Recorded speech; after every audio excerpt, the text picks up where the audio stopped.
Hello friends, for today's video I'm going to be doing a new fantasy releases wrap up. This video and then one other will be the last of the ones I do at the beginning of this year that include new releases from 2023. I'm sure those of you who watch the new fantasy releases wrap ups consistently are pretty tired of me mentioning that, but I just want to keep you all in the loop. 3 books that we're going to be talking about today would be Bookshops and Bonedust, Foxglove, and not the Serpent and the Wings of Night, but its sequel, The Ashes and the Star-Cursed King, but I don't have that. I got the sequel from the library, so I'll be holding up this one. But we're going to have timestamps, as always, for every single book that I talk about, so if there's one specific book that you're more interested in than the others, you can skip ahead to that one. I'm going to start with Foxglove. So this is the sequel to Belladonna, which is a book that really took me by surprise. The premise had almost this Phantom of the Opera feel to it, where you have this character who, this isn't the Phantom of the Opera part, but there is a character who can essentially cheat death. And as a result, she seems to have this connection with death itself, and death is personified in the story. And the way in which death is personified in some ways is where I'm drawing that comparison to the Phantom from Phantom of the Opera. There's just sort of this dark eeriness to it, this sort of mysterious feel, yet you kind of find yourself gripped by this very interesting, odd relationship that develops between this character and this other being, we'll say. And this other being is something that I kind of found the way that Adeline Grace handled to be very captivating, because this being is finding themselves to be removed from mankind, yet still craves some kind of connection to them. And then you have our main character who has lost essentially everyone in her family and thus feels very isolated. And she is trying to mend what little relationship she does have, or I should say she's trying to restore the image that has been put on her family, because a lot of people are now questioning, oh, it always seems like something bad happens to that family. And so she's trying to ensure that she still has a connection to the people that are still in her life. Yet, she finds herself drawn to this other individual, as they seem to be the only other person or thing, whatever you want to call them, essence, that understands her to her fullest. There are things that keep them from being able to connect, because they're almost, you could say, like on different dimensions, and so it has to require her to break through by ingesting things that would poison her, hence the title Belladonna of the first one, to communicate with them rather frequently. But then there's some mysterious things going on with the few relatives she has left in her family. And the reason the story took me by surprise is because it kind of just seemed like it was going to be potentially a fantasy with a pretty strong romantic subplot with death. That's kind of the vibe I got. And that's not incorrect, but I was really surprised, one, by the brief but I thought powerful commentary on grief. But then also, I just find Adeline Grace, I've read a few works by her now, always has a way of writing descriptions that really grip me, and this one was no different. I found the way that she described everything eerie in this particular house that our character has gone to genuinely be somewhat frightening, and she just can write in a way that it's very visual. And some of the eerier things are very visceral. You're like, oh, it's so disturbing. Anyway, so Foxglove, the reason I'm talking about the first one so much is because Foxglove is the sequel, and thus, if you haven't read the first one, I don't want to spoil anything.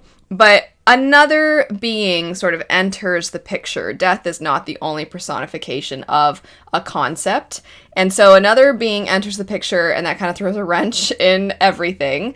And I was really looking forward to this one because I was so surprised by how much I really enjoyed Belladonna. And this one, we kind of shifted to focus a little bit on another character. We still have our main character from the first one as a perspective, and they still matter. I was not anticipating the person who became a perspective in Foxglove to be one, but I was like, oh, okay, I kind of like this because I would like to get to know this character more. And there's definitely more than meets the eye, because they've had some close encounters with death. It seems like that's going to affect them now as well. And I think it's not that I was disappointed, I just definitely didn't like this one as much as the first one, and I think it's because I missed some of those deeper things that we touched on in the first. This one just kind of seemed focused on the relationships between all the characters. I typically love relationship building, and I love character work in general, but I think that the more powerful aspects of the first one kind of got put to the side a little bit in favor for the inner workings of everybody's relationship. So it wasn't my favorite, but there is going to be a third one, and I'm curious to see how it all wraps up. I do think, though, if the thing that you enjoyed about Belladonna was the relationship building and was the exploration of the way in which people would build something between individuals and, again, these personifications of concepts, then I bet the second one will be really appealing to you. Next up, we have, like I said, Ashes and the Star-Cursed King, but I'm holding up the first one, Serpent and the Wings of Night. This one is, I would say, just fantasy romance. It is fantasy romance that I think balances the romance and the fantasy a little bit more than some of the other ones I've picked up. And I did enjoy that about the first one. I liked the vampire lore that you get, because if you don't know, the setup is we're following a human girl as she becomes an adult, and she has lived among the vampires as she was raised by their leader, basically. But it's very cutthroat. To be raised by the leader doesn't necessarily ensure your safety. In fact, it can kind of put a target on your back, because the other vampires recognize that she can be used against her father figure. And she wants so badly to have the strength that the vampires have, and there is a means potentially of getting this if she participates in this competition that at the end, the goddess of the vampires grants somebody a certain kind of bond that can make them more powerful, and she wants to attain the power that would come from doing this. She has been trained her whole life how to fight. She has a lot of wit. She's clever. But at the same time, her competition are people that are much more powerful than her. And then along the way, she meets somebody who initially they just start out as friends. They kind of form a tentative alliance, and then things build from there. There are also friendships in this, and I definitely really appreciated that. I think genuinely that the balance between the fantasy and the romance was quite well done. I think there's a lot of fantasy romance where as soon as the love interest enters the picture, it's like nobody else exists, nothing matters with the plot, the stakes don't have to make any sense, it's just, are these two going to get together? Well, of course, but let's just drag it out for as long as possible and sprinkle in some fantasy elements and call it a day. That's not what they're all like. I'm just saying, sometimes when that character can enter the picture, it feels like all the other components that we might like or be drawn to about fantasy romance can go out the window, and I was glad to see that that wasn't really the case with the first one. The second one, it's not that thing I just described is suddenly what happened. That's not true at all. The second one for me was just a little too repetitive. And I appreciated the inner monologues, you could say. The way in which our character had to wrestle with something that had happened in the first book, and now they're trying to come to terms with it. I can't say too much, of course, because it's a sequel and I don't want to spoil. But I'm glad that that was present. I'm going to give an example of something that is not what occurred in this book, but that will kind of touch on a similar concept. So there are times in our own lives where sometimes people will have a very strained relationship with someone. I'm going to use an example of a parent who maybe abandoned them when they were young. They have contact with them as an adult, but the relationship isn't really good. And there's this idea of, oh, well, we'll say I'm just going to say it's a dad. It could be a mom, but whoever. I'm just going to use for the sake of clarity in this example. But if there's like a father who wasn't really present for a child's life, and the child finds them when they're an adult, they're attempting to have a relationship with them, but it's very clearly a broken relationship, of course, and it's difficult, but life goes on and you can't spend all your time trying to fixate on this. You have to move forward and do what you can when you can, and if it seems like that person's trying when they can, then you do what you can, but at the end of the day, maybe the relationship hasn't gotten to the point that you would like, but in your mind, you're thinking, someday I'll have that closeness with this father who, it seems like, wants to be a part of my life now. And then if that father dies, then suddenly you're left with not only the fact that you never really healed from the pain of that father leaving when you were young, and you never really got to have that relationship restored the way you wanted, and now you never will. And for some people, that can be a freeing thing because it was something that weighed on them for so long. For some people, that can eat at them. There's different ways in which all those feelings can manifest. But at the end of the day, the idea of there was this person that I wanted to have closure with to some degree, or I wanted to make sure that I fixed what was broken to the best of my abilities, and I now can never do that because they're gone. While that's not what happens in this book, because again, I don't want to describe what happens in this book, a similar feeling is present in it. And I think that can be really powerful, and I think it can be done really well. I do think that was sort of the focus of our main character's journey in the second book. And the relationship building was kind of just, are we going to stick it out through everything that happened in the first book or not? And the reason I say it got a little repetitive wasn't in regards to that. It was in regards to, are the characters going to stick it out through all of this? And the reason is just, it seemed like one person of the couple was all in, but they knew that they'd hurt the other and that they sort of broke their trust. And so they're definitely on board with, I'm going to be there for them no matter what. And I need them to know that. And then the other person's like, I hate them. But also I kind of don't, and I don't know what to do. And anytime that character would sort of push through their grief, then they would have their usual attitude, or they would be snarky, they would snap at the other love interest. And then that person, I mentioned this when talking about, I was reading off things in fantasy romance or romance books that annoy us. I mentioned that the character would say all the time, there she is. Anytime a version of her usual self, the one that's not weighed down by grief, whenever that one would show up, it was like, there she is. She's being snarky. There she is. And he would think it, he would say it, and I'm like, I get it. I get it. And also, we know that you're all in. We know that you're there. Can you express it in a different way? Can you... it was just frustrating. They were supportive. They were there for them, which is nice, but I just found I guess you could say I wasn't necessarily actively rooting against them, but I wasn't really rooting for them either, because I'm just like, can we just get to the part where they are chill with each other again? Because we know I don't know. That's what's hard about fantasy romance, I think, too, is that inevitability, you don't ever want it to feel like, geez, when are they gonna just get to that point?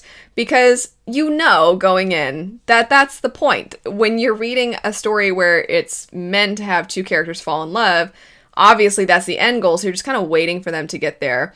And what you don't want is in the waiting to get bored, or to find things repetitive, or to feel like maybe plot stuff now gets to be such a big deal that this doesn't get as much attention as it deserves, or that it's not accomplished in the way that maybe you would want. And it's a difficult balance to strike, because at the other end is that if you have too much attention on that, then you're like, hey, aren't there like political adversaries that are trying to take your throne from you? So you can't, it's really difficult balance to strike. I definitely found that I think that the important, really, the things that were the battle that our main character was having to deal with internally were the things that got the most attention, and I was happy for that. I just, at this point, was kind of like, I just wish we didn't have to draw out, are the characters going to be together or not? Because at the end of the day, it can feel like we're just, it's not really purposeful for the plot. I understand why there were some trust issues between the characters. I definitely understood that. But it felt a little bit like we were just kind of making it draw out for longer than it needed to. Anyway, as far as the political things, because I just referenced, aren't there political adversaries? I thought that was handled well too, is that there are political adversaries that are in the picture. And I think that's the one part that kind of did get sidelined. We were focused so much on the character's grief that stuff, while present, and I liked the concepts behind it. I liked what the author was doing with it. I wish we'd gotten a little more of that. I'm always down for political people going head to head in that sense. So I would have wanted more of that. So I actually feel like we could have done more with that. We actually could have can we just have the characters, they have conversations, they talk it out, and then they just work together instead of dragging it out. So I would have liked maybe to have not needed to wait so long to get there and then have the grief. And if that meant it would have been a lot longer of a book, or maybe if we had to have cut some other things, fine. We also get the love interest perspective in this, And I really wish we had gotten more of them for this duology, because I think a lot of what they'd experienced was something I would have liked to have seen explored a little bit more as well. It sounds like I'm being really negative on the book, at least to my ears.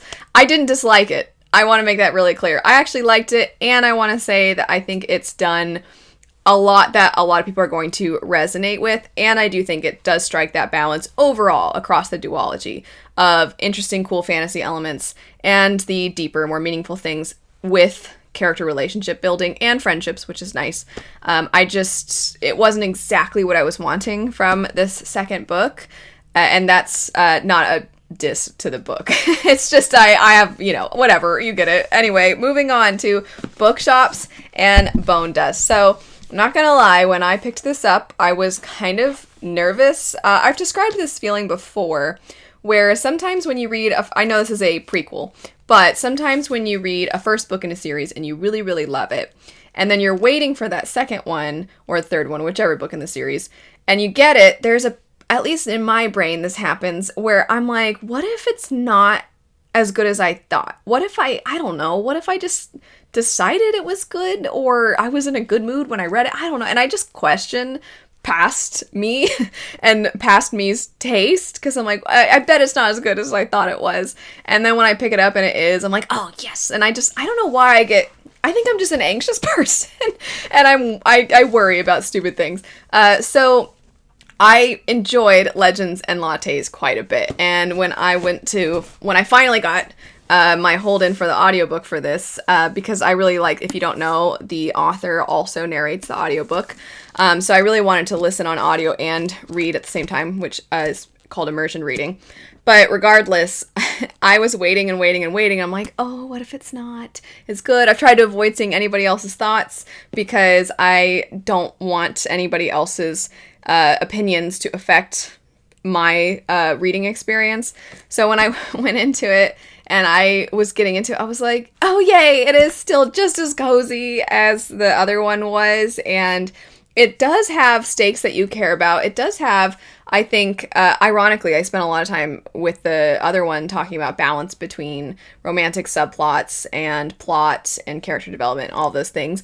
It strikes that balance so well, in my opinion, and I just loved our cast of characters in this. This book also felt like a love letter to books and bookstores and the wonderful feeling of finding a story that you really connect with and then getting to discuss it with other people. And I just thought it was delightful. I thought it was a wonderful time. Definitely can fit into cozy alongside Legends and Lattes. I actually did a video dedicated to cozy fantasy recently, and this one belongs on that list, like I said, alongside the other one.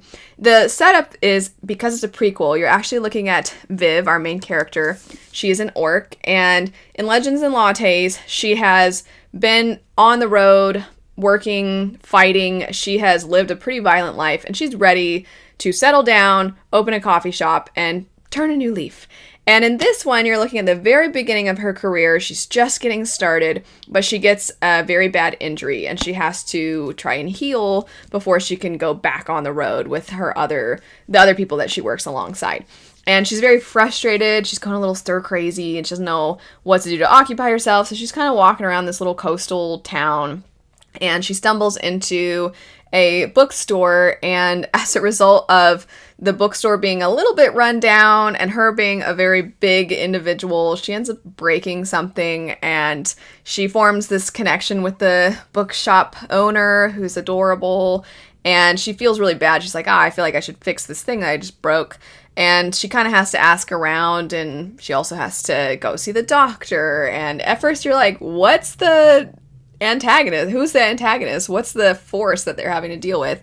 But the group at the very beginning that caused Viv to be injured, it seems maybe they're not as far off and as removed as they might have seemed. There's a little bit of a mystery as to what's going on with them. Do they have lackeys that are trying to do their work? And so Viv is just trying to help this bookshop and the owner, and she's becoming friends with people, and she's building relationships with people, and then she's also seeing this little town have a threat that she knows, well, this is what I do, so I'm going to do what I can to protect these people. And it was So cute. It was so delightful. I know I'm not really going super in depth with it, but that's the thing, is these are just such lovely books. I don't think they're ever going to be the hardest hitting of stories for me. They're probably never going to be the ones that are my all-time favorites, but they're always going to be such a delight to come back to. They're always going to be the ones that I want to pick up when I'm in the mood for something a little bit lighter, something that I'm like, oh no, but in a way where I'm not too concerned.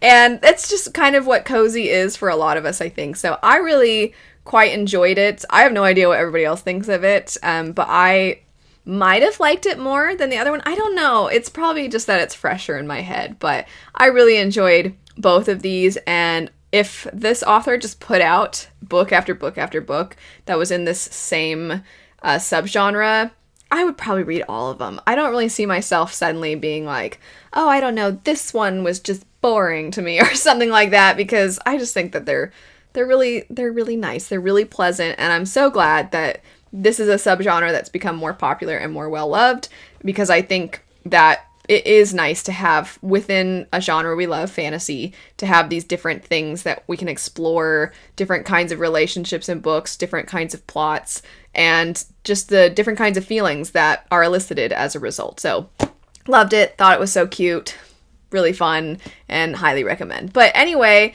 if you are interested in checking out any of these books, I will have them in the description bar down below. Thanks so much for watching. I hope you have a great rest of your day, and I'll see you later. Bye.